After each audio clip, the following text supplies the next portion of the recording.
Decline in GSTP మీరు ఒకసారి చూస్తే 13.5%, 10.9% ఆల్ ఇండియా, ఇక్కడ 10.32, ఇక్కడ 10, 24-25లో 15.93 లక్షల రూపాయలు జిఎస్టిపి, 12.02, ఇది 9.8. ఇక్కడ ఈ నెంబర్ 3.2% డిఫరెన్స్ 14-19కి 19కి 24కి. దీనివల్ల ఏం జరిగిందని మీరు ఆలోచిస్తే the state last 7 lakh crores GSTP because of reduced growth rate.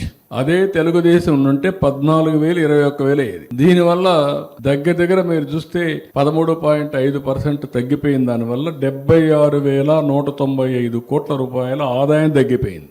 ఆ 76,195 కోట్లు వచ్చి అప్పులు చేసేయడం తగ్గించుకునేవాళ్ళం. డబ్బులు లేవు కాబట్టి వీళ్ళు ఏం చేశారు, 12% రేట్ ఆఫ్ ఇంట్రెస్ట్ లో బారో చేశారు. ఇప్పుడు నాకు అదొక పెద్ద ప్రాబ్లం. డెట్ సర్వీసింగ్ ఇది big problem, crisis. Now I'm going for rescheduling. మొత్తం కొంతమందికి పే చేయడం, నెగోషియేట్ చేయడం. రేపు మార్చికి అది సెపరేట్ గా నేను ప్రజెంట్ చేస్తా. దానికి ఒక పక్కన అన్ని ప్రయత్నాలు చేస్తున్నానంటే మొత్తం డెట్ రీషెడ్యూల్ చేయాలి, లేకుంటే వాళ్ళతో నెగోషియేషన్ చేయాలి, రేట్ ఆఫ్ ఇంట్రెస్ట్ తగ్గించుకోవాలి. ఎప్పుడు కూడా బ్రాండ్ తగ్గినప్పుడు రేట్ ఆఫ్ ఇంట్రెస్ట్ పెరిగిపోతా ఉంటుంది, నమ్మకాలు ఉండవు. ఒక ప్రైవేట్ వ్యక్తి కానీ, ఇండస్ట్రీ కానీ, గవర్నమెంట్ కానీ అదే జరిగింది. దీనివల్ల ఎంత నష్టపోయామంటే రెవెన్యూ, జిఎస్టిపి, సిఏజిఆర్ చూస్తే చాలా వ్యత్యాసం వచ్చే పరిస్థితి వచ్చింది. ఇప్పుడిప్పుడు ఆ లాస్ట్ ఆపర్చునిటీని కవర్ చేసుకునే పరిస్థితికి వస్తున్నాం.